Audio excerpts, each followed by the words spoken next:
Welcome to No Question About That, a ninth defeat for Ruben Amorim's Manchester United. With Daniel today, how's it going? I'm all right. How are you? Oh, yeah, enjoyed that one. No, I didn't. But Do you know what, though? Like, it's so ridiculous to say this, but that was one of our better performances under Amorim. You know this what? Season. Played all right and actually created a few chances. Couldn't finish, as usual. Were you surprised? I mean, I guess the story of the match is a rash of injuries in midweek. I don't know what the hell they were doing at Carrington, but Ugarte Manu, Collier, Yoro and Ericsson and some others were all injured or ill during the week. And we had eight kids on the bench. Didn't use them, but 8 kids on the bench. And I guess Yeah. frame. Which, I mean, I think that probably tells us what Amorim thinks about those kids, that they're there to fill up seats, not like you're losing 1-0, even though you can make a case and say, well, actually, we looked like we were going to score, so he didn't want to disturb things. He loves a substitution. And he made one with 5 minutes to go or something. Yeah. So yeah, these kids, much as we'd like it to the contrary, either aren't good enough, aren't ready, or both. Yeah. And it is so appalling that we're feeling some vaguely positive vibes about losing to a fucking dreadful Spurs team, and they are fucking dreadful. Well, they haven't won at home in 3.5 months. So yeah, until today. I guess, I know you said we couldn't score, but I guess I prefer the misery of missing chances to the misery of not creating anything. Yeah. Well, a little bit more balance to the side today. Dorgu on the left actually worked quite well in tandem for Garnacho for parts of this game. I mean, Garnacho didn't always pass in the ball as he was making the overlapping runs, but better than everything coming inside as it was against Leicester for half an hour. So there was that. There's balance to the side. The centre of midfield was obviously dreadful. I mean, it just... at least it wasn't Ericsson and Casemiro, I suppose. I mean, yeah, it's dreadful at the best of times, obviously. But, I mean, I think one of the things that we need to be very clear about stipulating as well when you lose to teams like Tottenham is that they would cut their dicks off for our wilderness years. True. Interesting way of framing it, but yes, absolutely. Yes, they absolutely would. Yeah. And let us not forget that in amongst the United are absolutely dreadful, which they are. United are dreadful. We've wasted £3 billion on transfers and wages over the last 10 years, and we've got 2 FA Cups, 2 League Cups, and the Europa League to savour as a result of that money. But that's 5 more trophies than Spurs have got in that time. So, yeah.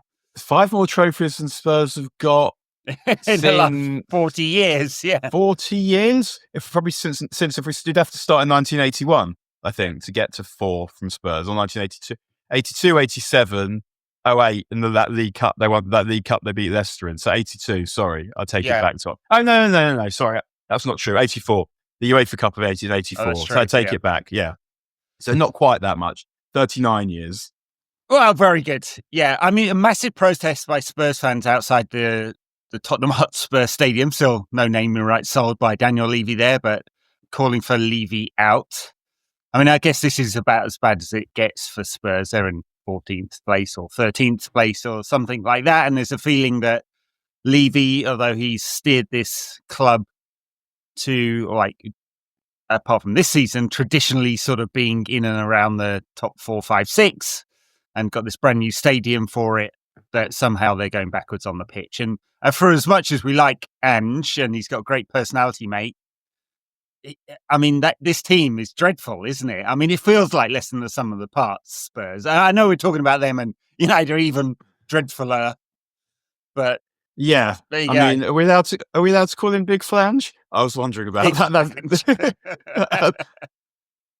But Big Flange. Yeah, I'm trying to think of what to call all Ruben Amorim's kids, because there's Busby Babes and there's the Fergie Fledglings, and I was like... And Amorim's assholes. I was going to go for Amorim's adolescence, but it sounded wrong, that kind of thing you need to check your laptop about. But... yeah. Oh, dearie me. Well, I mean, we saw Chido Obi, I should say, Martin's his middle name, for 4 minutes, I think it was. Came in 90 minutes, 90 plus 4, and we ended the game. So, yeah, I quite enjoyed. I don't know if you saw his interview beforehand, where he was asked about Ericsson and Yoro, and he said they have a illness. And then he almost said illness, and then he corrected himself back to no, illness, which I quite enjoyed. But there was some confusion about his pre-match comments where he sort of ran on the comments about Ahmad and Mainu together. So he said Ahmad's likely out for the rest of the season, hamstring problem. Oh no, ankle ligament damage. And then kind of seemed like he was saying the same thing about Mainu, but it seemed like there was a correction. So it's not clear how long he's out for. Either way, it's not good, is it? Our most effective player, our most effective forward, and the midfielder we're hoping will become a permanent member of that central midfield, out for could be weeks, months, who knows, alongside Martinez. And then we don't know what's happened to Ugarte, right? It didn't sound as serious from Ugarte, I think, got a kick in training. Yeah, I think he'll be okay. I think mainly they think now is going to be 6 weeks. Yeah, it's suboptimal. It's probably fair to say. And I mean, longer term, I worry for Mainu, because the more I watch these teams play, and even before I thought about it, that if you're playing two in the middle, they're going to have to both be humongous athletes, and Mainu isn't that. And if he's not a number 10 either, then where does he go in the system? So you might have around, because he can fill in a number of spaces and do good shit. But as a regular in an Amorim team, I do worry. I do wonder about that. Yeah, I mean, I ended up having that same conversation with Dominic the weekend, I think, or earlier in the week, about Mainu. It's more like the balance of his skills against his shape, isn't it? I mean, he's not an incredible athlete. He doesn't move super quick, and he has of yet not become that sort of linking number 8 where he's doing the business of progressing the ball forward, because Ugarte won't do it. And so there's a challenge with where he fits in the team. In a midfield 3, it's kind of obvious, right? That's not a problem. But in a midfield 2, a bit more challenging. He's only 19, got time to develop. I think kind of talk of binning him off just because he doesn't fit this system or something doesn't make any sense in the same way. No, of course not. Especially not with binning the manager in a year and a half. Yeah. Well, yeah, that's true. I will give him this season as a free hit, and then next season it'll be interesting, won't it? But anyway, look, much changed sides. There were some good parts to this. Central midfield was obviously very difficult. Tottenham were much more physical, much more athletic in there. It felt like United's central midfield was overrun. I mean, we created chances because Tottenham are absolutely dreadful at defending. It doesn't matter how high your line is. If you don't win it back, and there's acres and acres of space, you should be able to create chances. Unfortunately for us, we can't finish them. So. Yeah, but which is an improvement. I mean, I was annoyed in that movement in the first half, where we had a few opportunities in the one move, where the thing that annoyed me about that was when the ball comes back to Dalot and he could have a shot. The angle's quite acute, but all it has to be is on target because the keeper's not there, and he pulls it back to no one. And I find that kind of imbecility quite frustrating. And I think it's probably worth saying that Xerxes looked quite good today. I mean, there's something very Spursy actually about Xerxes in that he's someone who has nice touches, nice skill, nice vision, but you just sort of know that physically he's insubstantial. Yeah. And that is very much him, isn't it? There were some nice touches. He made one of the Spurs players at one point, keeps the ball well, moves it on, but there's not much physically to him, and his finishing is, well, I haven't seen anything of it really. I mean, he had that good chance at the end of the game with the header. Bruno put the ball in. He's 7 or 8 yards out, and it goes over the top. I felt like Gary Neville gave him a hard time for that. I thought he pretty much did what he could have done. It's possible that if he leaves it, Højlund scores. Yeah. But once he decided to go for it, and he sort of had to, it's one of those where you sort of make your connection, and then whatever happens, happens. Like, the ball's coming quite quickly. It's quite hard to sort of steer it or cushion it or whatever to try and get it in. You just have to stick your head on it and hope that the connection and the angle are good enough, which they weren't. But I guess what I do wonder, though, is given hopefully we're going to have some players back in the not in the immediate future. It feels like he is now going to be the first choice centre forward. And if that's the case, then you have to have players who can run past him. And that has to be the instructions. Because if he comes deep and holds the ball, which he can do, and if he creates, which we've seen him did it today, that's fine. But you need to have players with pace running past him because he needs targets to pass to. And so it felt like from here, that's what I'd be thinking. Like who are the players that will meld well enough with Xerxes to give him the opportunity to be a playmaker? Yeah. I mean, it's troubling, though, given what we've got available. So if you're talking long-term, okay, there's a question mark there. There's going to be a question mark about both these strikers in the summer. Anyway, if you're talking for the rest of the season, because there's still something to play for, right? We're still playing for the Europa League, especially because that's a backdoor into the Champions League. And who are those players that are going to run past him? There's Garnacho, but with no Ahmad. It's pretty hard balance in the front threes now. I mean, of course, we've binned off 3 wide players on loan to other clubs this season. They're all shit. I know. Well, I mean... Yes, they're all shit. Like, which of them are... Jadon Sancho, shit or not shit? Shit, yeah. Anthony, shit or not shit? Very, very shit, yeah. Shouldn't not shit, but be shit, but is shit, but is shit, and it's... Yeah. It pains me to see what's become of him. Same for fucking Aston Villa, man. Like, what embarrassment.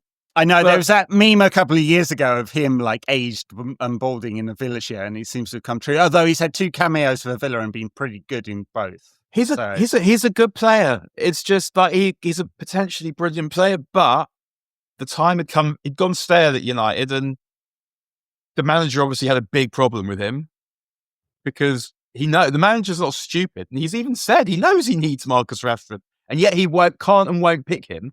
That tells us either the managers are just a total liar, one, or that Rashford's acting up.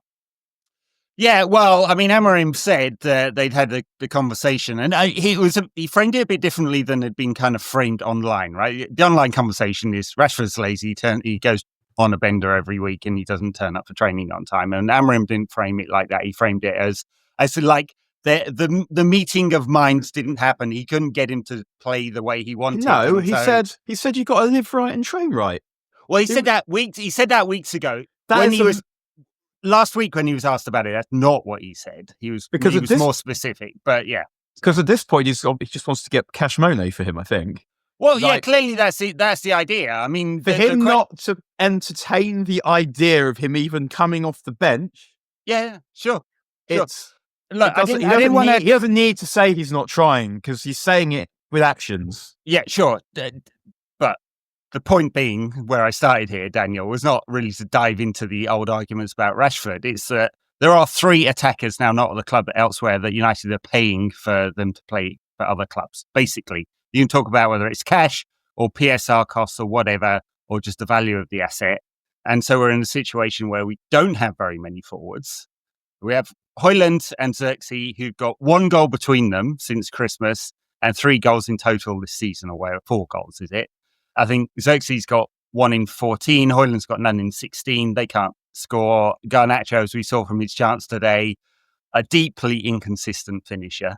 If you look at his efficiency of finishing, is right near the bottom of the Premier League table for forwards. Yeah. So. Oh, man. And the one he missed is the first one. So on comms, and we'll come to Gary Neville in a minute because his performance today was worse than both teams put together. So we're going to come to this. I know you probably don't even have him, but it must be said. But he's busy saying that Garnacho's first touch for the goal was good. And I don't agree. For the goal, what am I talking about? I'm dreaming now. The shot. For the almost, but not that almost goal. Because what he does is it's just a little bit too firm, because what happens is because it's just that little bit too firm, it puts it into stride.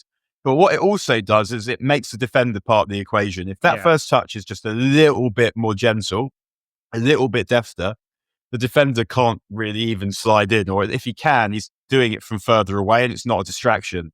But I think what happens is the touch sort of invites the defender to throw himself in. That then affects the kind of shot that Garnacho is going to take. And then add that to generally someone that, as you said, isn't a goal scorer, is on a terrible run of not scoring. And you have a finisher like that. Yeah, fully got the sand wedge out for that one. That was pretty dreadful. I mean, I just can't see if Bruno's not close to goal because he's playing in central midfield. Where are the goals coming from for this United side? I mean, it's just almost impossible to work out where they're coming from because, like as I said, like one goal since Christmas for our two strikers, and they've got it's such a low figure between them. And our for second highest £100 million away, worth of spend. and our second highest away goal scorer this season is. I have no idea. He's got 2. Casemiro. Martinez. And he's injured. Our goal machine centre back is injured. And I mean, today I wasn't so much thinking where's a goal going to come from. I was thinking if we create this number of chances, like 2 or 3 chances of quality in the next game, I think we might score one. It wasn't so much where's the goal gonna come from, which why I was almost an improvement. And I guess in that vein, I felt like Dorgu looked like quite a good player. He's physical. He moves really well. I thought he gave Garnacho in particular a lot of opportunities by taking the defender away. Like that's what was most frustrating last week against Leicester, where he's playing on the right. Is that you're cutting inside and going backwards all the time. It's very, very easy to defend against. Here, they had options. They had to think about the outside runner and Garnacho. Now, Garnacho, as is his lack of footballing maturity, didn't pass to him on a number of occasions where I'm like, there's a man free in space giving you the overload. And he didn't do it. But yeah, Dorgu looks like someone who'll give us, like we haven't, a thing we've not had for years, basically, because we haven't got any fit left backs. Yeah, balance, but also something that this team totally lacks is physical presence and speed. Yeah, and I don't not by any means saying that's all he's got, but even if that was all he had, it would be helpful. And it isn't. Like he wants to take the ball. You can see that he's got a good eye for a run and a good eye for a pass. So felt like he was a positive from today. Looks like I think he's going to be a good signing. Yeah, well, we paid for him with the loans of Rashford and Anthony. So, yep, he kind of has to be a good signing because you've made that train off. Yeah, he's very much an archetypal Amorim wingback, isn't he? If you look at the kind of multifunctional players they had in those positions at Sporting, he looks like he fits the template exactly. Yeah, and we every player that we sign at this point needs to be physically monstrous because other teams have got that almost from 1 to 11. Sure. I mean, the most stark example of this in sort of recent times was the Newcastle game, where we were just nowhere near it physically. And the Arsenal games, I'd say, over the last couple of seasons too, where they're just massive and stronger and faster and killing us at set pieces. Yeah. But Newcastle and Arsenal are probably the 2 most physical teams in the league. So they're obviously the best examples to choose from. But football, even City have athletes now. Well, Pep's been moaning about it constantly, so they spent £200 million on athletes in the winter window. Yeah, sure. Yeah. But to go back to Gary Neville, so particularly in the first half, so what's going on is that because Xerxes can't run, United have got Bruno in the middle. So when Spurs have the ball, Bruno is jumping to the right. So he's pretty much playing 2 positions. And Gary Neville's going, this is the structure of this team. It's disgraceful. 9-year-olds wouldn't do this. Well, why don't you suggest a solution? Because no one thinks this is ideal. The manager doesn't want to be doing this. He's doing this because there are 8 guys on the bench who've never played for United before. Yeah. So all he can do is play his old man in midfield who can't cover the ground. The guy next to him can cover ground. But the guy over there can't cover ground. So the only option is for Bruno to do that. And if you look at the game rather than the structure, actually United are holding their own. And it feels with Neville, and I think we've said this before, that sometimes it feels like when he's doing United, he's trying so hard to slag United off to show how balanced he is. And he does it even with the teams that he played for with himself. Like he makes out about himself and that he was just some kind of toilet. Fogger, yeah. And fine. I mean, I understand you don't want to be arrogant on television, and I understand that. But also, when you hear him talk about the teams he played in, there's almost a suggestion that they weren't that good. And And then later in the game, when there's a penalty that United don't get, and it's a soft one, but the defender, I think it's Spence, has two hands on Casemiro and he introduces them to his back. And Neville says it's a bit of a little unorthodox, that challenge. It's just... I think the contrast with Carragher as well is interesting with Neville, because Carragher's straight up Liverpool propaganda every week, and he's just not even trying to hide it. You know, he said the other day that they needed to invent a new level of football for Virgil van Dijk because he's just much too good for this one. So I was laughing about this. I was on the Liverpool game for work today, and I was getting messages saying Van Dijk's this and that, and so I said, well, you could definitely legitimate to say that you think he's the best in the Premier League era. But there are others. So if you look at, say, because someone messages me and they say, well, he's better at everything than everyone. There's no one, at least, it's like, well, no, he's not. He's not better at carrying the ball than Rio. He's not better at last-ditch blocks than Terry. He's not better at winning headers almost on the halfway line to snuff out attacks before they begin than Vidic. And also, he's playing against less good attackers. And I'm not saying because he didn't get to play against them, he's not as good. I am saying that he looks better because he's not playing against prime Messi in the Champions League final like Ferdinand was. Yeah. The Van Dijk propaganda is heavy, and Carragher starts much of it. Yeah, I honestly, it dismays me when so many ex-United players are just horrendous pundits. There's Neville, who's become a parody and doesn't appear aware of it. Keane, who's a parody and is very much aware of it and plays up to it, and that's fine. He's entertaining. Scholes, who, fucking hell, what a wonderful player. Loved him as a player, but I just can't stand listening to him. He's just so down in the dumps. And then Hargreaves, he can't string two words together. Peter Schmeichel, who's a full-on fucking word salad every time he's on the TV. You're like, I don't even know what you said. If you transcribe it, try it. Like any segment he's on, transcribe it and try and work out what he said. It's impossible. It's so disappointing. Like, there's got to be someone out there, ex-United player, who's good at this. I mean, I think Scholes does sometimes say stuff that's interesting. Like, but it's interesting to hear the way he looks at the game. And I guess if you're him, so my dad was the deputy head of the school that I went to for 30 odd years, and within about 5 years of him leaving, it had been put into special measures, and he was fucking raging. It's like my life's work. It's like it's that scene when Sonny Corleone gets shot. Sorry if there's a spoiler there. Like, look what they did. Look what they did. I think you're allowed, 40 years, 50 years after the film, you're allowed to spoil it. And the Don says, look what they did to my boy. And I can see why, if you're Scholes, it grates more so even than it grates for us, because you know what it's meant to be, what it's meant to look like. You know what you sacrifice in order for it to look like that. Yeah, no, it's exactly that. Yeah. Well, it's a bit like Glenn Hoddle coming into the when he was a manager, and his weakness as a manager was that he thought and knew he was better than all the players he was coaching, and basically told them that, right? Yeah, well, he's proving it in training every morning because he's quite young at this point. Yeah, he was still playing in the mid-90s. Yeah, that's he's the manager of 98. Yeah. And so Scholes gives off that vibe. They're all shit because they don't match up to the teams I was in. And that's absolutely true. They don't match up to the teams he was in. Like, there's who of this current generation, I know this is a counterfactual that we can't test out, but who of this current generation would make it into the great Fergie teams of 99 or 2008, right? Or like just basically nobody. Bruno, that's it, right? And so, yeah, he's absolutely right. They are all shit. It's just the constant stream of deeply held but like fairly superficial negativity.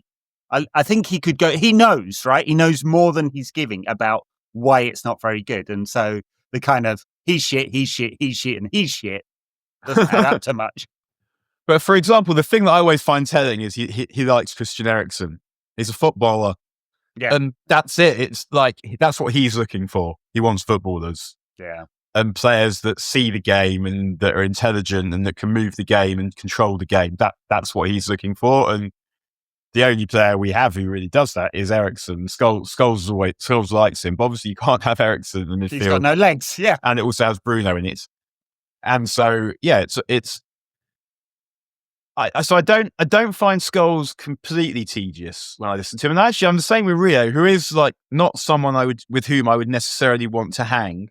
But he does this interview with Eddie Yoro, that I recommend. Actually, it's like some of it will obviously it's on YouTube. Some of it, but it's a long interview. Some of it will make you want to put your foot through the screen, obviously. But he does ask him about Sulemana. He Right. sort of, I don't.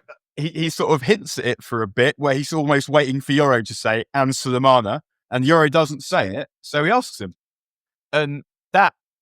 And other people aren't doing that. And what also you can see he's trying to do is he's really trying to say to Euro, listen, this is how I did it. So he's sort of phrasing his methodology as questions. So do you do this? Because he's trying to say to the guy, this is what you have to do to be good. And one thing I thought was quite interesting that he said is he says that he realized that if he's constantly getting isolated one-on-one, then that tells him that there's something wrong with the team. So he then thought, well, and this is not when he was at United, when he was at West Ham at this point. And he thought, right, I need to tell everyone in front of me where to stand to stop that from happening. And it sounds so simple. And yet people, particularly those that play for United, doesn't feel like they're doing that. Tell the people in front of you where to stand so you don't get shown up. Like, it feels almost that would fit quite well with these guys. The desire to not get shown up. I know Maguire loves a hangdog interview after a defeat, a mea culpa, but and I guess that sort of brings us on to their goal, doesn't it? How much do you blame Onana for that one? Could he have been, I mean, he got a hand to it, but he's pushed it straight out in front of him. Could he have pushed it to the side? I mean, I'm thinking of Vicario's save from Garnacho late in the game where he pushes it quite far to the side. He also does it again from Kulusevski in the second half. Yeah, and then managed to this isn't the first time we've seen this. He doesn't get balls out of danger. And so even if maybe it was impossible for him to get that one out of danger, and I don't think it was, but if it was, we are sort of entitled to say, well, we don't think it was, because there have been others where that was obviously the case. And the fact that they allowed that dickhead Madison to score against us is just, I hate Madison. There's something about the way he struts around like he's Zico. And even when he scores that goal, he's busy, he's shushing people and going like this. Yeah. It's like, excuse me, you've won nothing, you've done nothing, and you've just scored the tap in from 3 yards against an absolutely disgusting team, and you're shushing people. Yeah, that is him. Yeah, he gave an interview after the game where he was basically like, yeah, that's all on me. It was great to be back, and I was great. I'm paraphrasing and being cruel, but I mean, I know that at Leicester, the dressing room were not fans of his sense of self. Yeah. All right. And yeah, and also the hair as well, man. And just like the terrible tats. Yeah, I don't like James Madison, even though I think he's a decent player. Sure. But yeah, he goes about like he's Zico, like I said, like he's proper serious, like prompting, intelligent. Look at me. No, mate, that's not what this is. You're Spursy. Spurs are rooted, passing through James Madison. It's a perfect combination, a perfect marriage of insubstantialness. On both sides. Yeah. Talking of which, Matisse Tell joined Spurs and not United during the window. Spurs paid a €10 million loan fee and 55 million as an obligation to buy. So they've shelled out a lot for the guy. Thoughts on him today? Didn't do a lot, did he? It was not impressive, was it? So no, it was not impressive. Like he's someone that you kind of thought, if we could get him, we probably should, because if it's a free hit at seeing whether he's good or not. But that wasn't impressive. No, it's the massive loan fee with the massive obligation, which is an issue there. You're basically paying over €60 million. Where do we go from here? I mean, the words are coming out all weird. Where are you now? And I need you. Yeah, where do we go from here? I'll auto-tune and add a beat to it. Yeah. I mean, I can't. It's really hard to see a way forward for this team right now, especially since we can't score goals and our best goal-scoring threat is injured for the season. But we had carried some hope, which was the Europa League. That's a backdoor. It's a backdoor to £100 million, basically, which seems even further away. I mean, we're still odds-on favourite to win somehow. It is still doable because We can't be the best team in that. We can't be the best team in that competition. No, but in a cup competition, it's doable. Yeah. I guess. I don't. But I think you're right. It is hard to see that, like Bilbao, say, like a well-drilled team with technical players, won't take the piss out of us at some point. Yeah, Lazio were great in the group stage. It's not been so impressive in Serie A this season. Unless Dorgu is really good, but it's hard to see that we can be good enough at the back. You can't. If we were solid, then we could maybe win some games 1-0 or something and draw some games. But we're crap in all areas. The goalkeeper's shit. The defense is not good. The midfield's rubbish, and the attack is rubbish. And even though there are some good individuals in all of that, it's at this point it feels hard to see how we could do that. Next weekend is Everton. I mean, before we go, a quick preview of that. David Moyes has gone back to Everton, and they've got some good results, and they're ahead of us in the table. Just despite the fact that about 10 minutes ago they fired a manager because they were scared they were going to get relegated. I know, just unbelievable. His old team, Moyes' old team, West Ham, who also fired their manager recently. If they win next weekend, they could well be above us. Their defeat this weekend saved us from dropping to 16th place. Deary me. I mean, we are, look, I don't think we need to talk about relegation because there is a 12-point gap and there are most definitely 3 teams that are worse than United. So that's not a problem. It wouldn't be shocking if we finish 4th bottom. I mean, it could well, Wolves are there as well, although they are playing pretty well at the moment. They've got someone who scores goals. Yeah. Like they've got brilliant goals Cunha today. Yeah. I'm sold on him now. I've watched when he went from Atletico there, I just thought he was like a completely inefficient forward who basically produced nothing ever, right? And he has transformed this season because he definitely had a season or so at Wolves where that was also true. But the goals are coming now for him. And in one of those slightly deeper roles, he's pretty effective, isn't he? Yeah, I mean, they're pretty unlucky to lose today, Wolves, because it was a soft as fuck penalty. Yeah. It was definite. I mean, it was a definite penalty. It's just one of those situations where as soon as the ball goes there, you know exactly what's going to happen. The keeper's committed. He's just going to tap it to one side, and then there's going to be a collision. There's going to be a goal, a penalty and a goal. I mean, I know. It's one of those ones where the 80% chance of scoring from a penalty seems quite unfair. I mean, there's even worse ones than that, but yeah. Yeah, and I mean, they always got another one where Jota somehow doesn't get booked for diving when he dives to get a penalty. And But I guess in terms of Liverpool, seeing as we've raised them, they have, before today, they'd lost or drawn 3 of 5, and they weren't good today. Their next games are something like Villa, City, and Newcastle. Yeah. If they drop points in even one of them and Arsenal win 3, then it starts to feel like title's a contest. Back on, yeah. But Arsenal don't look like a team that's going to win enough games to win the title. And if Liverpool have their blip now, part of me is kind of concerned. I'd prefer that if they had it a bit later because I think they're going to win the league anyway. I don't want them back to form when Champions League gets going properly again. But dearie me, that's a horrendous conversation, isn't it? Like, is that a worse conversation than United in a relegation battle? Well, that's it. Like every season begins, and around this point, we start reasoning with ourselves about damage limitation. What are we prepared to accept out of this disgrace? The state of being a United fan, dearie me. Fans of almost every club in the world would cut their dicks off for our last decade. That's your new phrase, isn't it? Dan Harris catchphrase. Cut their dicks off for a decade. Oh dear. United's last trip to Goodison Park next. The funny thing about that is someone actually did do that to me when I was 8 days old. So, oh dearie me. That's a very specific joke. So maybe I'm projecting backwards. Maybe that's what this is. I need to go and speak to therapists. Can you do it again? You can't do it twice, can you? Like, Faustian bargain. Can we have our trophies back, please? Yeah. A proper old ground, Goodison Park, and they're replacing it for something. The new one looks like, well, it's interesting-ish from the outside. It's completely bland on the inside, just kind of identikit.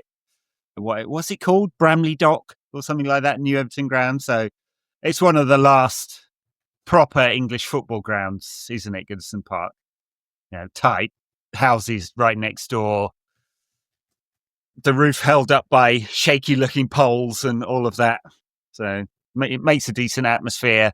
There aren't 50,000 twats with phones filming the game that they paid 65 quid to go and watch. Because there'd be a pole right in front of them. Yeah. I'll miss Goodison. I mean, I haven't been for a while, but Goodison's a proper football ground. You don't go to a football ground because you like the sight lines. You go to a football ground because you want to feel part of something. Yeah. And there's very, very few grounds that make you feel that more than Goodison. So yeah. I'm sure the new ground has nice aspects and all the rest of it, but yeah, it won't feel like a football ground, not for a long time. And they've obviously got to do it. Well, can you they don't have options? They have to. If they want to move forward, yeah. I mean, given that broadcasting is tapped out, I mean, it doesn't really come into Everton's calculation. But if you look at revenue streams for most clubs, it's commercial broadcasting, match day, and the transfer market. And Everton can't really play with the broadcasting one until they get into European places, and so the thing they can dial up and down is match day. And they'll be in much better position with the new ground. But yeah, I mean, it is a significant loss, I would say. On the pitch, they've basically, I mean, they've sort of had a turnaround. They're not winning every game, but Moyes has gone there, and they look perfectly safe now. Yeah, I mean, it's funny actually, because one of my favourite trips to Goodison Park was when we lost. Was when Moyes' last game was at Goodison, and I liked it because it was so shit that you knew that was it. And the Everton fans were singing stuck with Moyes, Man United. Oh dear. And now look. Yeah. they're back adoring him. And that is, I guess, one of the funny hypocritical beauties of football. Yeah. That things change just according to things that are outside of your control. And yeah, Everton, I mean, they'll be solid. They'll examine this in the end. They're playing with confidence and the crowd will be behind them. I guess. I don't know. Hopefully, I mean, I say hopefully, even though I don't think he's very good, but hopefully Goodison will be back. Presumably Euro will be back. And we haven't quite mentioned the ball watching of United's centre backs for the Tottenham goal. I thought part of it, me was thinking it's a bit harsh in that the ball comes back from the keeper. Of course, if you're a striker, you set off on your run, but if you're a defender, you can't quite do that. You're not facing the right way. And I'm not certain that De Ligt could have done the thing. Didn't move, he didn't. But he did. It doesn't look good. It doesn't look good when you're quite leaden-footed in the first place. That you don't move. It doesn't look good. No. But it felt like I'm not sure that there was anything that could have been done to prevent that. I mean, it is a classic of the genre of static United defenders not reacting to situations. And unfortunately, we've got a couple of those who will be gracing us with their presence for the next 3 or 4 months. All right, I think we'll leave it there. I know you've got to run. So another defeat for United. 15th place in the table. I didn't think I'd live to see that again, honestly. I mean, I'm obviously old enough that I was around when United were absolutely dreadful in the 80s. So, I mean, they've been even dreadfuler than that in years past, but I'm too young for that. But I thought the size of United and the money we've got, it would not be possible for us to sink this far. I thought it would not be possible when Fergie retired for us to sink out of the top 4. You've got to keep pushing boundaries. That's what this club's all about. That's it. Yeah, we keep reinventing new ways to stab ourselves in the dick, Daniel. So, all right. Thank you very much, listeners. If you get a chance, you can catch our series, The Lost Tapes. And while I'm at it, commiserations to Patrick Barkley's family. He passed away last week. I obviously heard from Wayne about it before it was public. And, well, if you want to catch his last piece of work, there's The Lost Tapes, which was a wonderful project to be involved with. Rest in peace, Patrick Barkley. Thank you very much, Daniel. Bye now.